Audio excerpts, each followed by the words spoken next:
Hey, I'm Rod Fergusson. I'm the executive producer for the Gears of War franchise at Epic Games. Gears of War 3 is the end of the trilogy for Gears of War with the story of Marcus Phoenix and Delta Squad.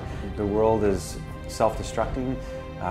The Gears have banded together and have taken to the sea on an aircraft carrier to try to survive it the rest of their days. And Marcus gets a message from sort of beyond the grave talking about a way to potentially save the planet. So Marcus and his friends set out to try to save the world and then maybe find his father along the way. It's your father. Yeah, I noticed. Gears of War 1 was really about Delta Squad helping Alpha Squad with the resonator to complete a mission. And in Gears of War 2 it was about ending the war against the Locusts and taking the fight underground and trying to flood the Hollow.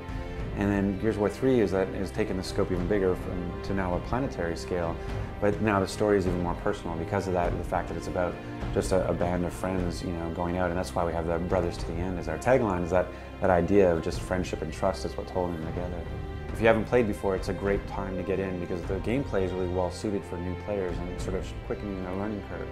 But it's understandable from a narrative perspective, they feel a little bit behind. So one of the things we did was we just created a previously on kind of cinematic to try to catch the player up. So here's what happened in Gears 1, here's what happened in Gears 2, and now here's what the situation is now, and you have to prepare for that. But I mean, for those who really want to take it to the next level too, are the books themselves by Karen. Her knowledge of those characters in that world, because she's been writing them from a book perspective, has been a huge attribute to dig into the character story even deeper. And so this is the biggest campaign we've ever done, the most polished campaign we've ever done, and a lot of it is focused on that storytelling. Our techniques and how we do motion capture, how we do facial animation, all those sorts of things are just being better at giving a story.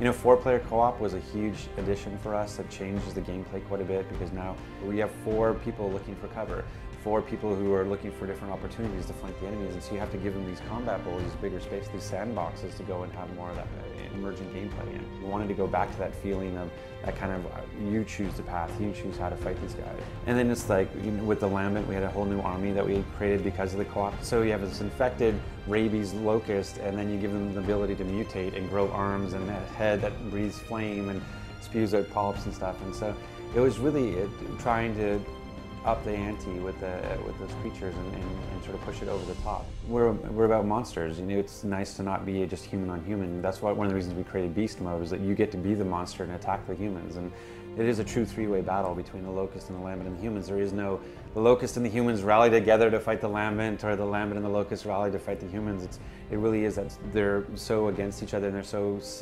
single-minded in their destruction and their purpose that they don't ever get that sort of cross. So it's nice to have that sort of 3-way war. So the creatures are different, the gameplay is different, and then we even have different weapons. Like we have a new shotgun with a double-barreled, we have a new assault rifle with the retro, we've got a digger launcher, a heavy sniper, a new flame grenade. I mean, so a lot of different elements that go into it to keep the variety, but at its heart, it's still that core cover-based shooter that people love.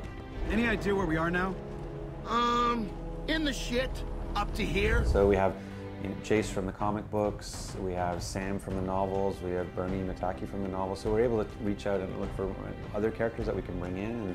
And the fact that we have 2 separate squads where we have Marcus and Dom with Jason Anya, and then we have Bear and Cole with Sam and Clayton and Carmine. So we have these that's just 8 characters, plus along the way you're going to run into Hoffman and Dizzy and all these other characters. So it's a really rich character piece, and so being able to go and play as those different characters and experience it from their perspective is great. This is where it ends, one way or another.